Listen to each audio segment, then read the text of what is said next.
오늘 그 조선일보에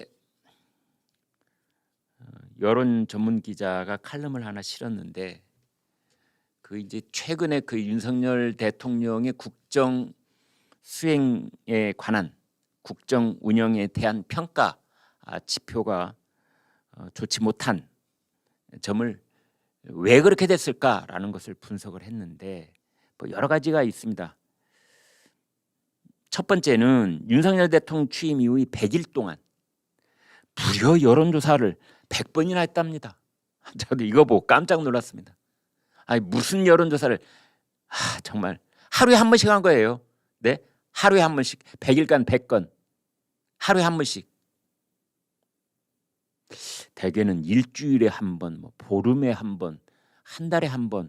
선거를 코앞에 두고는 뭐 일주일에 한 번, 그건 알겠는데 선거도 2년, 총선도 2년 뒤에 있는데 이걸 매일같이 여론조사를 한다는 게 참 그렇습니다. 박근혜 정부 초반에는 100일 동안 50번을 했다고 그러고 문재인 정부 때는 100일 동안 66번을 했답니다. 그것도 많습니다. 그것도 많습니다. 하루 걸러 한 번씩 하는 것도 많습니다. 그런데 윤석열 정부 들어와서는 무려 100일 동안 100번. 그래서 이 우후죽순의 여론조사가 이제 지속이 되다 보면은 자꾸 이렇게 밀어내는 효과가 있는 겁니다. 한번 뭐가 발동이 걸려서 바퀴가 굴러가기 시작하면 그쪽 바퀴로 계속 굴려야 뉴스가 되는 것처럼. 그래서 그 우후죽순 여론조사가 대통령 지지율을 실제보다 더 하락시키는 역할을 했다. 이런 겁니다. 그 다음에 하나는 7대 3의 법칙이 있습니다. 그러니까 윤석열 대통령 잘하고 있어 박수 치는 사람에 비해서 마음에 안 드는데 라고 눈을 흘겨보는 사람이 70%가 넘어가면 이 박수 치는 사람이 길을 못 편답니다. 눈치 보느라고. 이제 며칠 있으면 추석인데요. 추석 때 가족들이 다 모였습니다. 10사람이 모였습니다.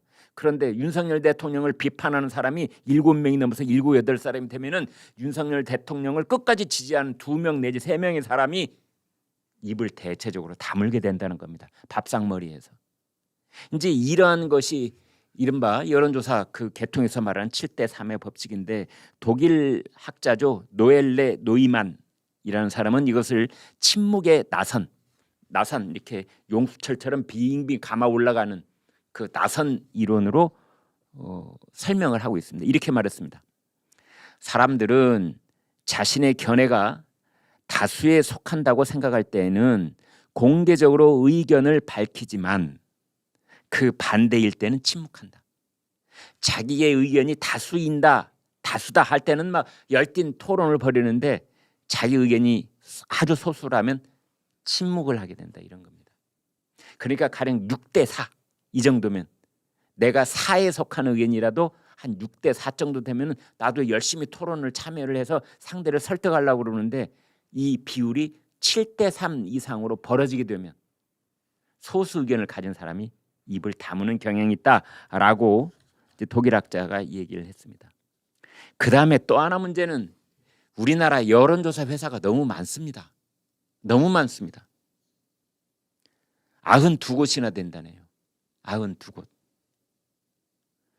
프랑스는 여론조사 기관이 13곳. 일본은 20곳. 제가 그 프랑스 특파원 했었는데요.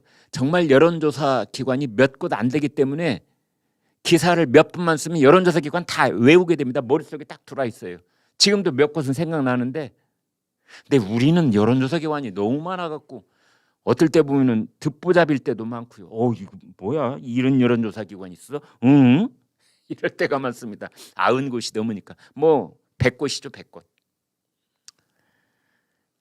참 이런 상황입니다. 강준만 전북대 교수가 이런 얘기를 했네요. 여론조사를 위한 그러한 선거와 더불어 평상시 정치마저도 여론조사에 휘둘리고 있다. 여론조사는 여론조사로 먹고 사는 사람들을 위한 게임이다. 자유민주주의 국가에서 선거와 정치의 맥박을 재는 의미에서의 여론조사가 아니라 여론조사 그 업에 종사하는 사람들을 먹여 살리려고 하는 여론조사일 뿐이다 라고 강준만 교수가 꼬집었습니다.